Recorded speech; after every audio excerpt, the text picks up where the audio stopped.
to Kasee no so na Kuro Mu Te Sen adwoada ne ya wada bia ya de bramo na ye kwa chimota wonkramantam yimu kobusa wo mo sade Kuro Mu atie obiara na adwene obiara de wo kan ebi kura ka de aba besi eye free SHS no any school sade ne aye wo man Ghana mu yenkotie de wo mo kan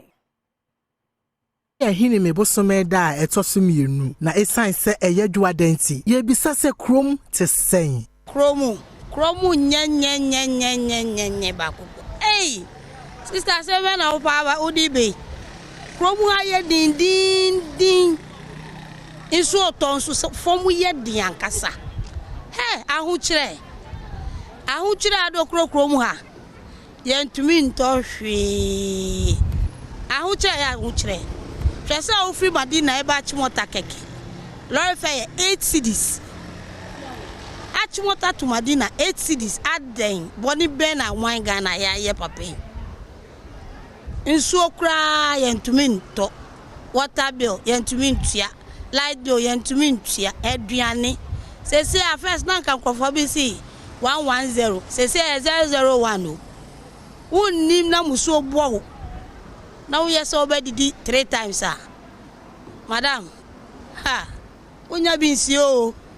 Kuro Mu aye hyankasa Kuro Mu de aye hyankasa Kuro Mu aye hye esanse nioma ekoso wo Kuro Mu no nya asem ketewa usi abonte a no hu nse nioma ekoso ahokyere no aba ankasa boto no mu aye hye enti esese amampani ne nkrofo omo so pagya omo ho no omo so sade be ya omo be ma nioma akọ bokoboko de amaye sese kura mpo yese be kwa akowura abato anasa election year no de wa Kuro Mu be si ebeye no enti Kuro Mu de aye hye pa sese nsuo to da bia nsuo to nsuo yiri fa nkofo nioma ama Kuro Mu aye hye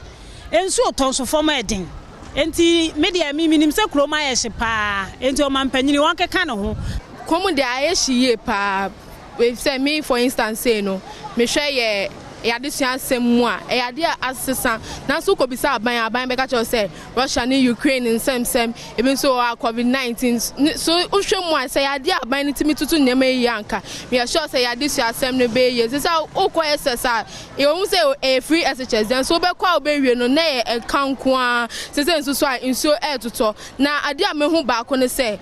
afi bia nsuo to na se nema na omakọ omacheche yefense mattress ni ade na ade ankasa ade ombe ya fa ho a ebe ma esisa ade we na ho kwan no enya de omo yeso de bia omkọ no mache mattress no ma meskan so de no mbe ya besisa ade no kwan because ye afi ko be bia sa ade ni si enti aban brem na sa de we na ompe anopumesi bre no sisa ade we na ho kwan oh Kuro Mu de ayeden kakra if say ye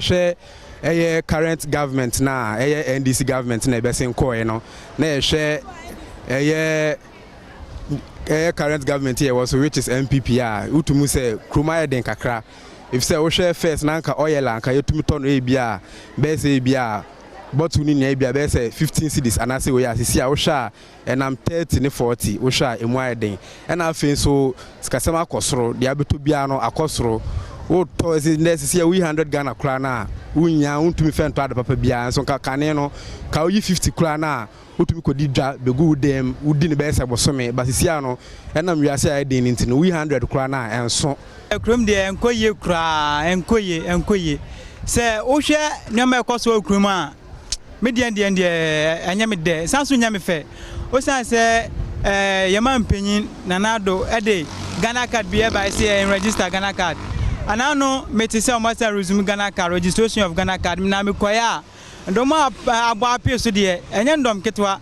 enti media aka madwini say anka sa registration centers no anka munye ne bebre lecture say kwa ai hare amayen lecture say registration so enye nyina etma aden anya Ghana card ni bi me gina ha ma ko registration centers bebre me ko bi andom ti mintumi en register enti misra mpemfo ne se omonye muana registration centers no endoso efamayen manfo bi a wonom ete achimota na wonom akire wadwene wo dwumadie so wonom akire eniama bebre ya ekoso wo man mu a wonom nsusuye mu no wonom de wo hu ne se eno ka hu bi na ma o man sika